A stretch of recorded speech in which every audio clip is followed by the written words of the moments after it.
My crazy ego death experience. And this is not going to sound like any other type of ego deaths you have heard before. So before I preface my crazy story, I have to let you know that true ego deaths, like killing your ego off completely, that's not possible. The only way that that will ever happen is if you actually physically leave your body, like you pass away. But sometimes we can momentarily tap into the higher realms and experience what it truly feels like to have no ego. And that's what I experienced 2 nights ago.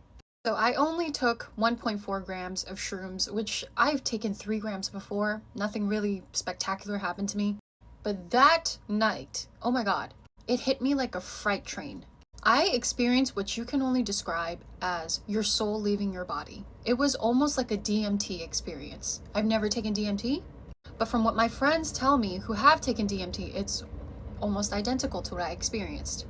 I saw the galaxies and the stars in my vision, and I saw an orifim. If you're unaware, this is what an orifim looks like. Not only that, I felt like I literally was not in my physical body, or it was very hard to be in my physical body. I couldn't even feel pain. I was pinching myself and I couldn't feel pain. So after I saw the galaxies and I was soaring through the galaxies, I literally felt like my soul was out of my body. I saw what you can only call the higher realms or heaven. This is a terrible sketch, like actually terrible. But over here, what I saw in the high heavens, this is like an audience of higher dimensional beings or like gods, and they were praising and they were singing to higher gods than themselves in this kind of like ascending throne. It just gets smaller and smaller up top. And you know how in the Bible they say the angels sing and praise God? I'm assuming these are angels. Now mind you, I'm not religious, but this is just what I saw in my vision. And the gods are all sitting here and all you hear is a humming om sound. Now if you're unaware, in the start of the universe, a lot of spiritual people say the first sound that was ever made, it's actually not light. Light was not the first thing that was created. Sound was. The sound, guess what it is? It's Om. And for some reason, I felt like that was my home. Like I was welcome there. Like I just went back home. So I was momentarily a human and then I went back home. But the craziest part is after I saw the vision of the high heavens, I was kind of transported slightly back down into my body. I was now conscious that I was in my body. And the trippiest thing happened. I felt like there was no time. There was absolutely no sense of time. You know what I'm talking about if you have experienced this. There's no other way to describe it other than you have to experience it yourself. I felt like I was in perpetual eternity. I was so in the present that I could not differentiate what happened just a couple seconds ago and what might happen in the future. There was no future past. It was just present. And this is what the higher gods experience constantly. There is no such thing as time in their realm. Everything is just the present, and that is what eternity feels like.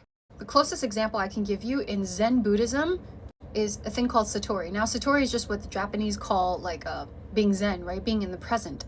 And it says seeing into one's true nature. And what is one's true nature? We are all eternal beings. We are all fractals of God itself. We are just God experiencing what it is to be human. And when I was in that state of just eternity, I kind of understood what it felt like to at least be a higher dimensional God. Maybe not God itself, but a higher dimensional God. Seriously, there was no concept of time.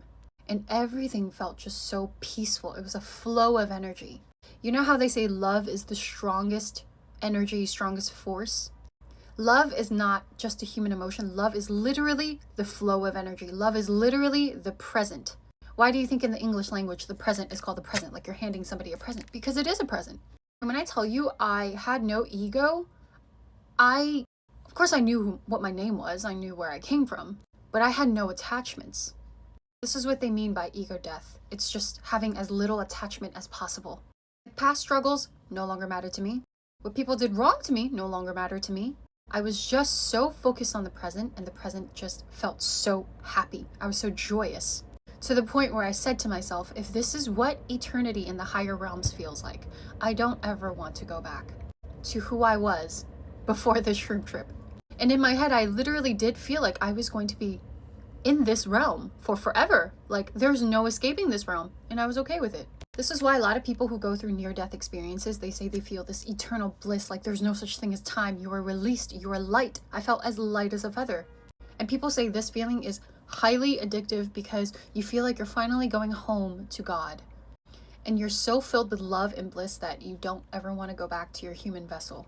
And this is the kind of ego death that not a lot of spiritual people or religious people talk about. It's because you literally have to be at near death to experience this kind of ego death. The reason why the people in control keep this kind of information from us, keep us constantly in strife and grief, in panic mode and struggle mode, is because they understand that any given moment we can actually tap into the eternal bliss. Because there is nothing separating you from God. You can tap into your inner godlyhood. So they don't want you to figure this out. They don't want you to have an ego death, because if you do, you realize none of this matters. I am forever in the present moment. I am an eternal being, and I am powerful.